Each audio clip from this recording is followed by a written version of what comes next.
MPSC विद्यार्थ्यांचा प्रश्न खरं तर आम्हाला मांडायचा होता.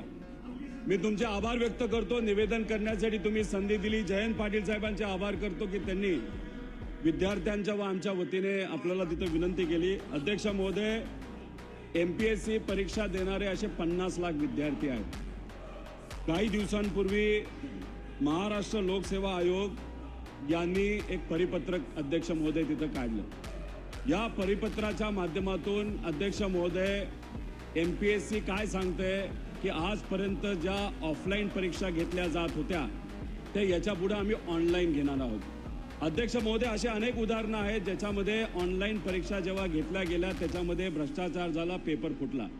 त्यामुळे आमचा ऑनलाईन परीक्षा घेण्याच्या बाबतीतला विरोध आहे, विद्यार्थ्यांचा विरोध आहे.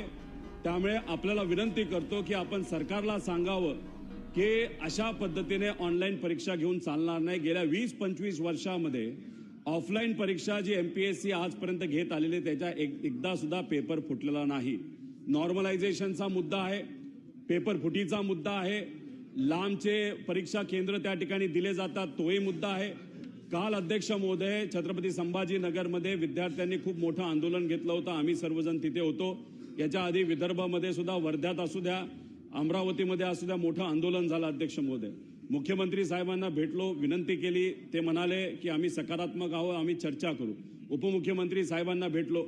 अध्यक्ष महोदय, काही झालं तरी पुढच्या काही दिवसांमध्ये सरकारकडनं निर्णय, नाहीतर एमपीएससीला सांगण्यात यावं हा ऑनलाईन घेण्याचा जो काय घाट घातला जातोय तो त्या ठिकाणी थांबवण्यात यावं.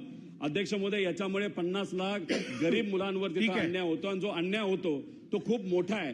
एमपीएससीचा आदर आहे, पण हा जो निर्णय तिथं घेतलेला आहे त्याच्यामध्ये खोटी माहिती अध्यक्ष महोदय देण्यात आलेली आहे. उत्तर प्रदेश, केरला, तमिळनाडू इथं ह्या येणाऱ्या परीक्षा सगळ्या ऑनलाईन घेतल्या ते साफ खोटं आहे.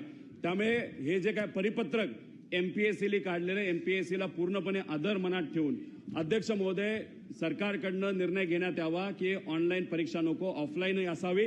आणि कृपा करून ज्या पद्धतीने हा पेपर या ठिकाणी पाडला तसंच या निर्णय सुद्धा सरकारच्या माध्यमातून कॅन्सल करण्यात यावा.